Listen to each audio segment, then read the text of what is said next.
بسم اللہ الرحمن الرحیم۔ فضائل نماز، مسائل نماز میں سے یہ پہلا سبق ہے۔ عرض مؤلف الصلاۃ عماد الدین کہ نماز دین کا ستون ہے، جنت کی کنجی، مومن کے معراج اور بندے کے لیے اللہ تبارک و تعالیٰ سے بات چیت کا ذریعہ ہے۔ فقیہ ابو اللیث سمرقندی رحمۃ اللہ علیہ نے تنبیہ الغافلین میں نقل کیا ہے کہ نماز اللہ تبارک و تعالیٰ کی رضا کا سبب، فرشتوں کی محبوب چیز، انبیاء علیہ الصلاۃ والسلام کی سنت ہے۔ نماز سے معرفت کا نور پیدا ہوتا ہے، دعا قبول ہوتی ہے، رزق میں برکت ہوتی ہے۔ نماز ایمان کی بنیاد، بدن کے لیے راحت، دشمن کے لیے ہتھیار، نمازی کے لیے سفارشی، قبر کا چراغ اور اس کی وحشت میں دل بہلانے والی ہے، منکر نکیر کے سوال کا جواب ہے، قیامت کی دھوپ میں سایہ اور اندھیرے میں روشنی ہے، جہنم کی آگ سے بچاؤ، اعمال کے ترازو کا بوجھ ہے، پل صراط سے جلدی گزارنے والی اور جنت کی کنجی ہے۔ ابن حجر نے المنحیات میں نقل کیا ہے کہ نماز دین کا ستون ہے اور اس میں 10 خوبیاں ہیں۔ نمبر 1 چہرے کی رونق، نمبر 2 دل کا نور، نمبر 3 بدن کی راحت، اور نمبر 4 تندرستی کا سبب، نمبر 5 قبر کا انس، نمبر 6 اللہ تبارک و تعالیٰ کی رحمت اترنے کا ذریعہ، نمبر 7 آسمان کی کنجی، نمبر 8 اعمال نامے کے ترازو کا وزن، نمبر 9 اللہ تبارک و تعالیٰ کی رضا کا سبب، نمبر 10 جنت کی قیمت اور دوزخ کی آڑ ہے۔ حافظ ابن حجر رحمۃ اللہ علیہ نے المنبہات میں حضرت عثمان رضی اللہ تعالیٰ عنہ سے روایت نقل کی ہے کہ جو شخص اوقات کی پابندی کے ساتھ نماز ادا کرتا ہے، اللہ تبارک و تعالیٰ 9 چیزوں سے اس کا اکرام فرماتے ہیں۔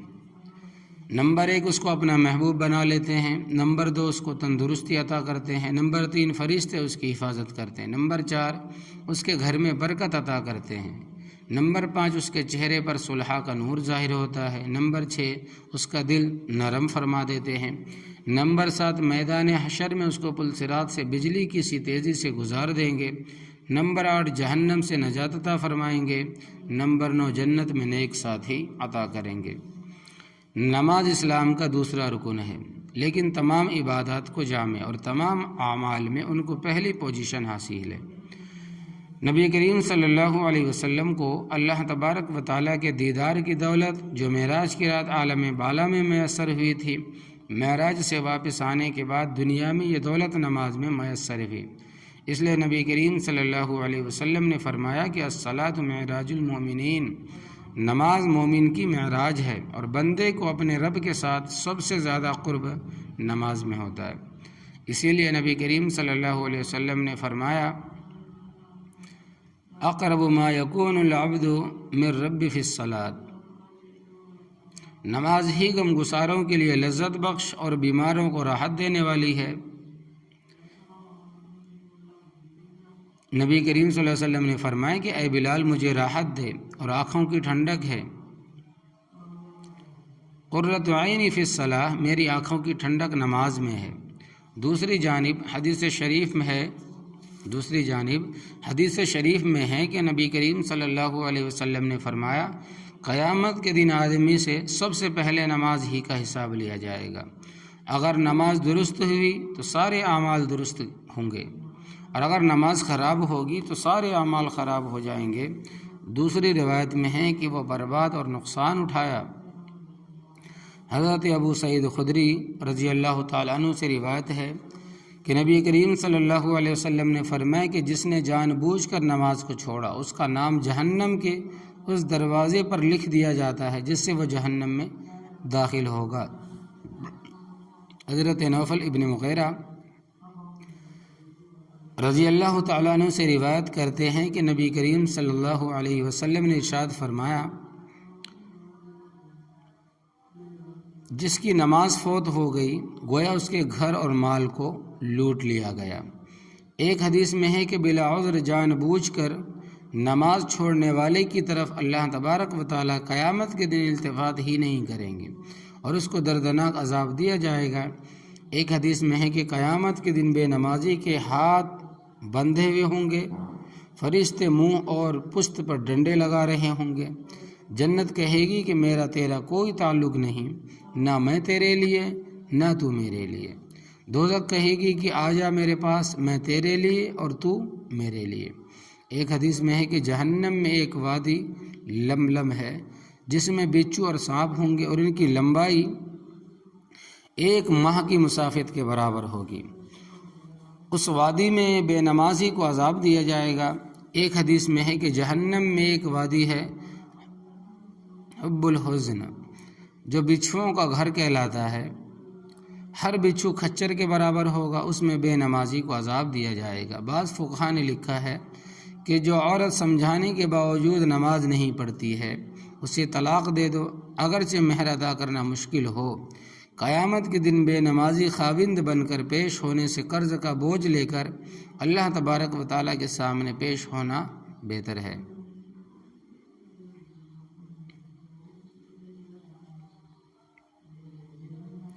ابن جوزی نے لکھا ہے کہ قیامت کے دن بے نمازی کی پیشانی پر 3 سطریں لکھی جائیں گی۔ نمبر 1 اللہ تبارک و تعالیٰ کے حق ضائع کرنے والے، نمبر 2 اللہ کے غضب اور ناراضگی کے مستحق، نمبر 3 جس طرح تو نے اللہ تبارک و تعالیٰ کا حق ضائع کیا اس طرح آج اس کی رحمت سے مایوس ہے۔ ایک روایت میں ہے کہ قیامت کے دن حکومت کی وجہ سے نماز میں سستی کرنے والوں کے سامنے حضرت سلیمان علیہ السلام، حضرت داؤد علیہ السلام کو پیش کیا جائے گا۔ بیماری کی وجہ سے نماز چھوڑنے والوں کے سامنے حضرت ایوب علیہ السلام کو پیش کیا جائے گا۔ اولاد کی وجہ سے نماز چھوڑنے والوں کے سامنے حضرت یعقوب علیہ السلام کو پیش کیا جائے گا، اور نوکری کے خوف سے سستی کرنے والوں کے سامنے بی بی آسیہ کو پیش کیا جائے گا۔ ایک بزرگ کی شیطان سے راہ چلتے ملاقات ہو گئی۔ بزرگ نے پوچھا کہ ایسا کام بتا دو کہ میں تمہارا بن جاؤں۔ اس نے کہا نماز پڑھنے میں سستی کرو اور جھوٹی سچی قسمیں خوب کھایا کرو۔ اس بزرگ نے قسم کھا کر کہا کہ میں یہ کام کبھی نہیں کروں گا۔ شیطان نے یہ سن کر چھٹپٹا گیا اور کہنے لگا میں بھی وعدہ کرتا ہوں کہ آدم کی اولاد کو سچی بات کبھی نہیں بتاؤں گا۔ ایک روایت میں ہے کہ فرشتے فجر کی نماز ترک کرنے والوں کو کہتے ہیں اے فاجر، ظہر کی نماز ترک کرنے والوں سے کہتے ہیں کہ اے نقصان اٹھانے والے، خاسر، نابکار۔ عصر کی نماز چھوڑنے والوں کو کہتے ہیں کہ اے نافرمان گنہگار۔ مغرب کی نماز چھوڑنے والے، ترک کرنے والوں کو کہتے ہیں کہ اے کافر ناشکر گزار۔ عشاء کی نماز ترک کرنے والوں سے کہتے ہیں کہ اے ضائع اور برباد کرنے والے، ضیاء کار، اللہ تجھے برباد کرے۔ اس لیے ہر مسلمان مرد اور عورت پر ضروری ہے کہ کسی قسم کی سستی کے بغیر نماز کو اپنے وقت پر ادا کریں۔ خواتین اپنے گھر میں ادا کریں، اس میں ان کے لیے مسجد میں جا کر نماز کے ساتھ نماز پڑھنے سے بھی زیادہ ثواب ہے، اور مرد حضرات مسجد میں تکبیر اولیٰ کے ساتھ جماعت سے ادا کریں تاکہ دنیا اور آخرت دونوں جہاں میں کامیابی ہو اور قبر میں بھی آسانی ہو اور جنت بھی نصیب ہو، ہر جگہ خوشی ہی خوشی ہو۔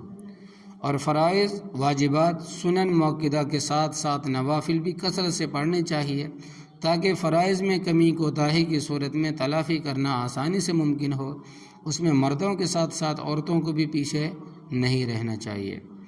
کتابوں میں رابعہ عدویہ رحمۃ اللہ علیہ کے بارے میں لکھا ہے کہ وہ دن رات میں 1000 رکعتیں پڑھا کرتی تھیں، اور فرمایا کرتی تھیں کہ یہ چند رکعتیں کوئی ثواب حاصل کرنے کے لیے نہیں پڑھتی بلکہ اس لیے پڑھتی ہوں کہ تاکہ نبی کریم صلی اللہ علیہ وسلم قیامت کے دن دوسرے انبیاء علیہ السلام کے سامنے یہ فرما کر سرخرو ہو سکے کہ میری امت کی ایک ادنا سی عورت کی یہ عبادت ہے۔ اسی طرح اور بھی بہت سارے واقعات کتابوں میں موجود ہے۔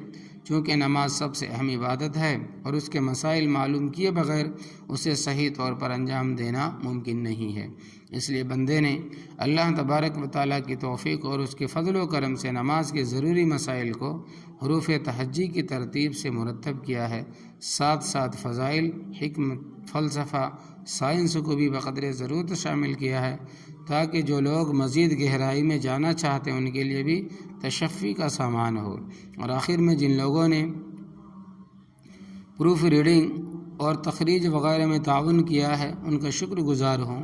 اللہ تبارک و تعالیٰ ان کو اپنی شان کے مطابق بتلا دے، اور اللہ تبارک و تعالیٰ سے دعا ہے کہ اس کتاب کو قبولیت سے نوازے اور صدقہ جاریہ بنائے، اور دنیا و آخرت دونوں جہاں میں کامیابی کا ذریعہ بنائے۔ اس کتاب کو مطالعہ کرنے والے، سننے والے، سنانے والے اور عمل کرنے والوں کو بھی اجر عظیم سے نوازے، آمین۔ الانصار۔ السلام علیکم ورحمۃ اللہ وبرکاتہ۔